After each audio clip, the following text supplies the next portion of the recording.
For 3 months, my roommate paid rent and never came home. It seemed like the best house share I'd ever had. Finding someone in this city is always a risk. Desperate ads and 10-minute meetings with strangers, trying to decide if you can trust them in your home. After my last arrangement ended with my roommate trying to install a home podcast studio in the middle of the living room at 3 a.m., all I wanted was something uncomplicated. Someone who pays their rent on time and basically stays out of my way. Leo seemed perfect for that. He was a geological consultant and worked overseas constantly. According to the ad, he was sometimes gone for months at a time. He just needed a home address, somewhere to store some belongings, and a place to crash a few times a year for maybe a week or so every few months. What he was willing to pay in rent seemed like a lot, considering he'd barely be here. But he explained that ease was more important than price for him, and he liked my apartment's location. We met once in a coffee shop. He was normal, polite, clean-cut, firm handshake. By the time we finished our coffee, he had transferred 3 months' rent plus the security deposit. He was off to South America the next morning and said he wouldn't be back for 3 months. He moved his stuff in that afternoon when I was out, so I never saw him. It seemed like the perfect scenario, a roommate who existed mostly on paper. For 2 months it was. The apartment was silent and calm. It felt like I had the place to myself, only cheaper. Then, little things started happening. The first time was subtle enough I almost convinced myself I'd imagined it. A framed photo of my sister and I, which I usually kept on a table near the front door, was on the living room bookshelf. I stood there for a long minute, trying to remember putting it there. I couldn't recall ever touching it. I was busy, tired, stressed with work, and so it seemed like the obvious explanation that I'd done it subconsciously and forgotten. I put it back and tried not to think about it. A week later, my favorite coffee mug went missing. It wasn't in the cupboards, the sink, or the dishwasher. After about 10 minutes, I found it in the bathroom sink. I tried to remember bringing coffee into the bathroom, drinking it while I brushed my teeth, but no memory came. I again told myself I was being too stressed, too forgetful, but the apartment began to feel different after that. The quiet that had previously been calming was now watchful. The building creaked and settled at night the same way it always had, but each sound seemed more intentional. Then the food started to disappear. Not in large quantities, nothing obvious. A single apple from the bowl, a missing slice of cheese from a new package. The kind of thing you doubt yourself over. I started paying more attention to the fridge contents. The next day, the pull tab on a can of soda was on the counter. I hadn't opened it. It was at that point the true dread began to sink in.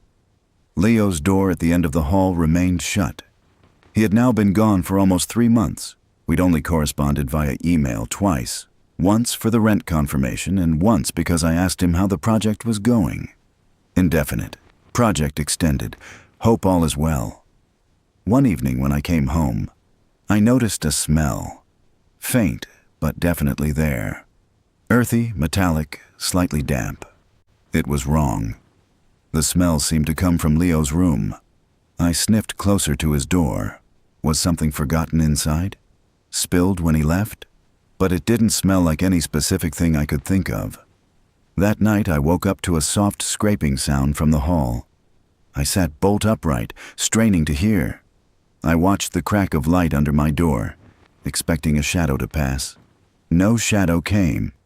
I eventually decided it was just the old building shifting. The next morning I found the footprint.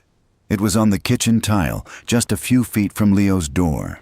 A muddy imprint from the front of a boot with dark soil clinging to it. My blood went cold. The smell, the food, the mug, the footprint. Someone had been inside my apartment. I considered calling the police, but what would I say? A moved mug, some dirt on the floor? I knew what the response would be. For the next week I jumped at every sound. I put a chair against my bedroom door at night. I couldn't tell which thought was more frightening, that I wasn't alone in the apartment, or that I was actually losing my mind. But then last Tuesday night I came home and noticed Leo's door was ajar. It hadn't been opened in months. I just stood at the entrance, paralyzed. Leo? No answer. Leo, are you home? Nothing. My hands were trembling as I made my way down the hallway. I pushed the door open further and felt for the light switch. The room was completely empty. There was no bed, no dresser, no boxes or possessions. Nothing. It was as if no one had ever lived in the room at all. The only thing I could see in the room was a Polaroid photograph taped at eye level on the opposite wall. I walked across and peeled it from the wall. It was me, sleeping in my own bed, taken from the foot of the mattress. My face looked ghostly and blank from the flash. The chair was visible, jammed against the handle of my bedroom door, in the background of the photograph. It was dated on the back from the night before. My stomach clenched and I stumbled backward, my heel catching on something on the floor behind the door. A canvas duffel bag. Inside, tangled and muddy, with thorns clinging to them, were my clothes and photos. Dozens of them. Of me cooking, sitting on the couch, watching TV, standing by the sink. In the side pocket of the duffel bag, a small plastic bag contained chunks of my hair and nail clippings. I ran. I left my apartment without any of my belongings, calling the police from the nearest gas station 2 miles away. When the police searched the apartment, they found nothing. Leo's room was empty and clean of all evidence. There was no duffel bag, no photographs, and no scent of him lingering in the room. The landlord stated that Leo had paid his rent and didn't seem to know anything about him. Leo's cell number was disconnected, the only record of his presence being a driver's license linked to a P.O. box. I moved cities 2 days ago. I can't say where I am. I have 3 locks on my front door, and each night I wake up with a distinct feeling that someone is standing at my doorway, watching. I thought I had found the perfect roommate, someone who was never there. The truth is, he was always there.